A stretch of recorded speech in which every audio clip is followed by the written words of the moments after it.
This week's video is like none other I've ever done. We don't typically dive into the paranormal.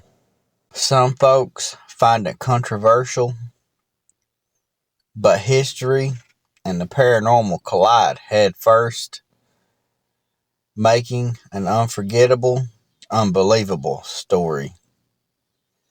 See, in the 1920s, there was a psychic that was pretty remarkable in foretelling the future and answering questions with astonishing accuracy.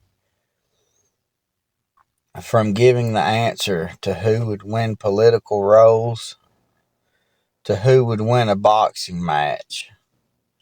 But in the 1950s, she would give authorities the locations of 3 children who went missing. Seems like just a normal old story, but this one is very different. I actually heard this story on an old 90s TV show called Beyond Belief, Fact or Fiction. They told of this psychic, but this psychic is like no other before or after. She was no human being. In fact, she was a mare. That's right, a horse that was psychic. This is truly unbelievable. Just made up, right? Or is it? Or is there in fact history proving this story is indeed true? Appalachia, the mountains are like no other. From its rigid terrain, beautiful wildlife, to the people that live their lives here, to the strange, unexplained stories that folks share. Join me while I share this amazing place, one story at a time.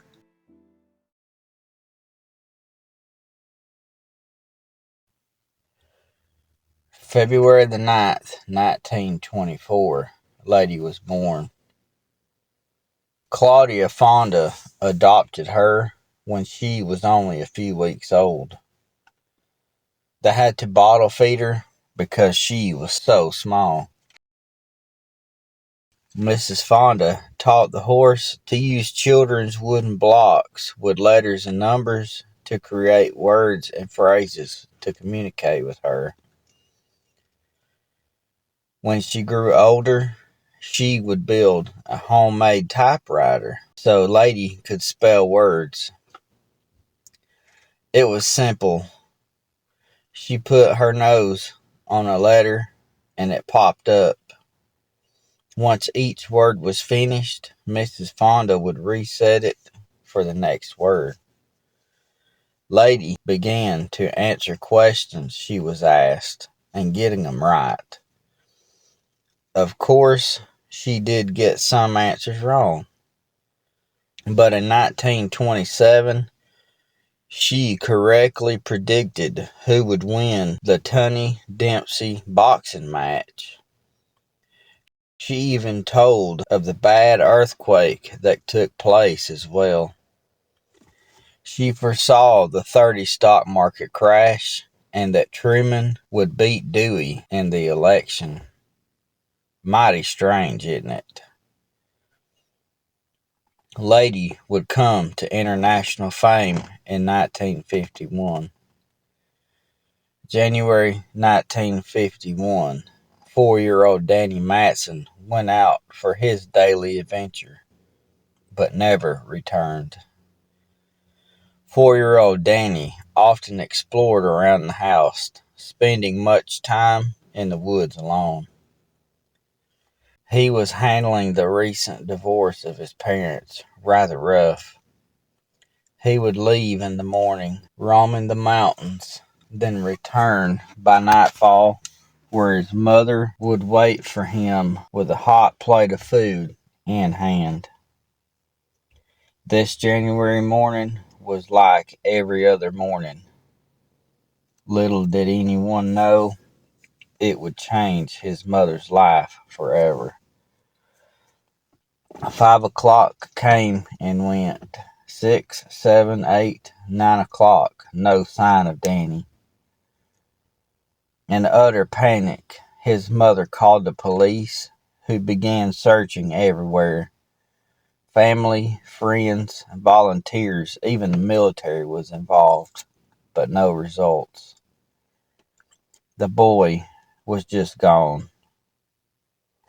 In a moment of desperation, the boy's family went to Lady, asking, "Where is Danny?" Lady spelled Pittsfield Waterwheel.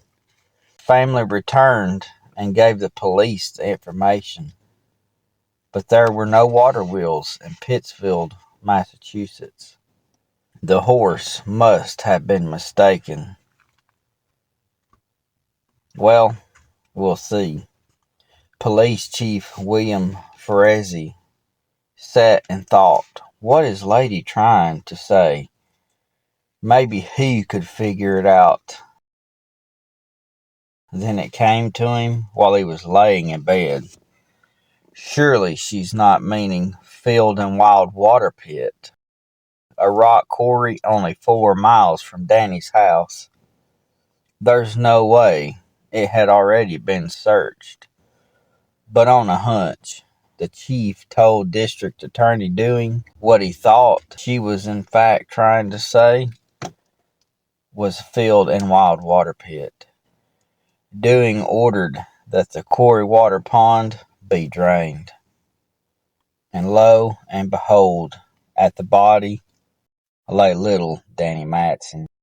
Finally, he was returned to his family, where they could lay him to rest and properly grieve. If not for Lady, Danny would have never have been found.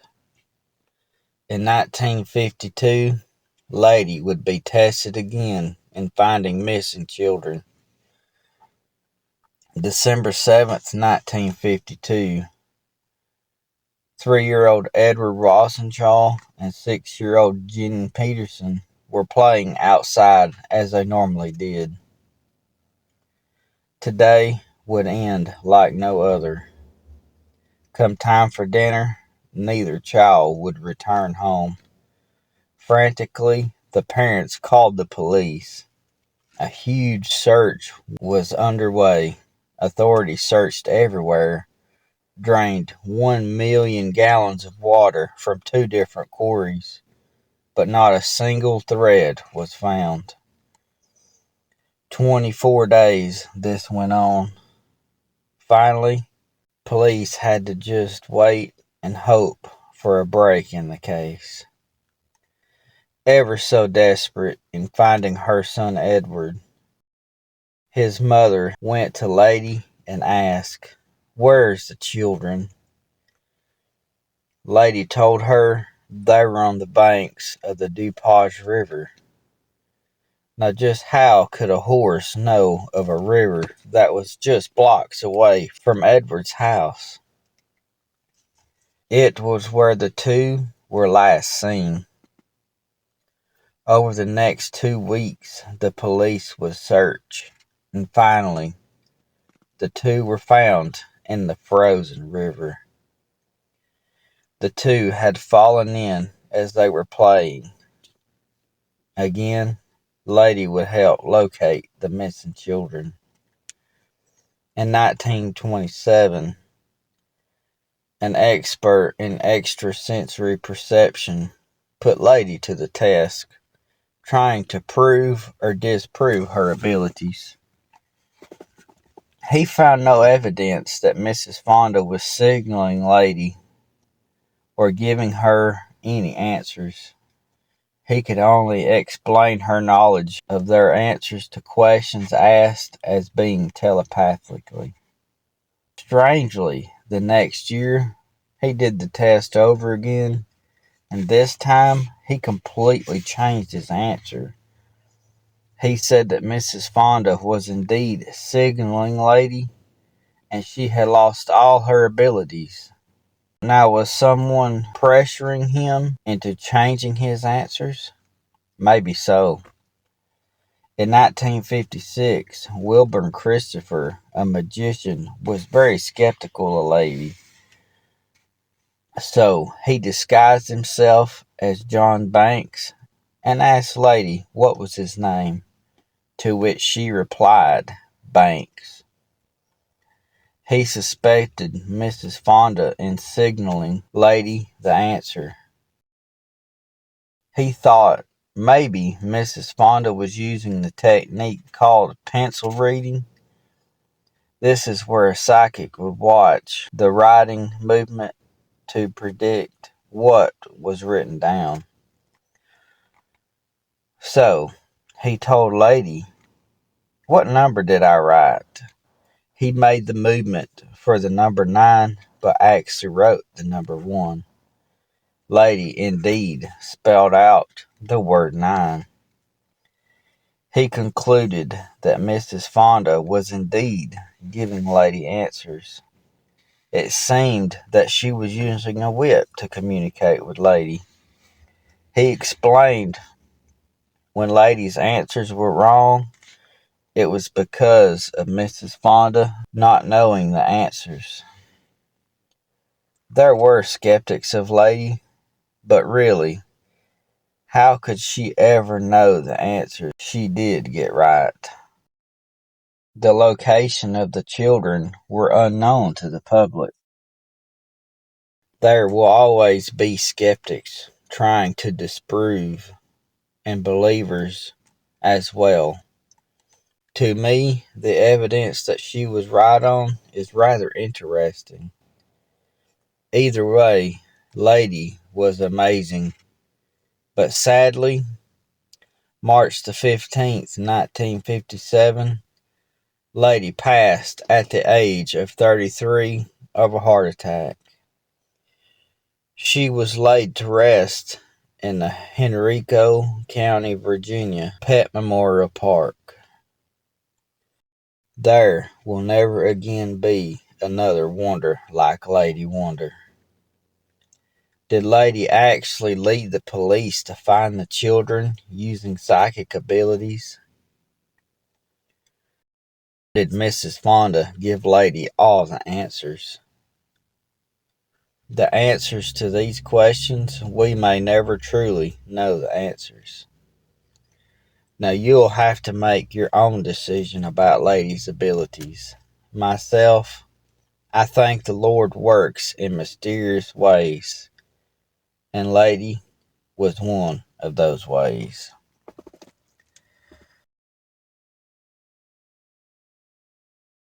Folks, I want to thank you for sitting and listening to the history of Lady Wonder, the horse psychic. I appreciate you listening. I love you to pieces, and I'll see you next time.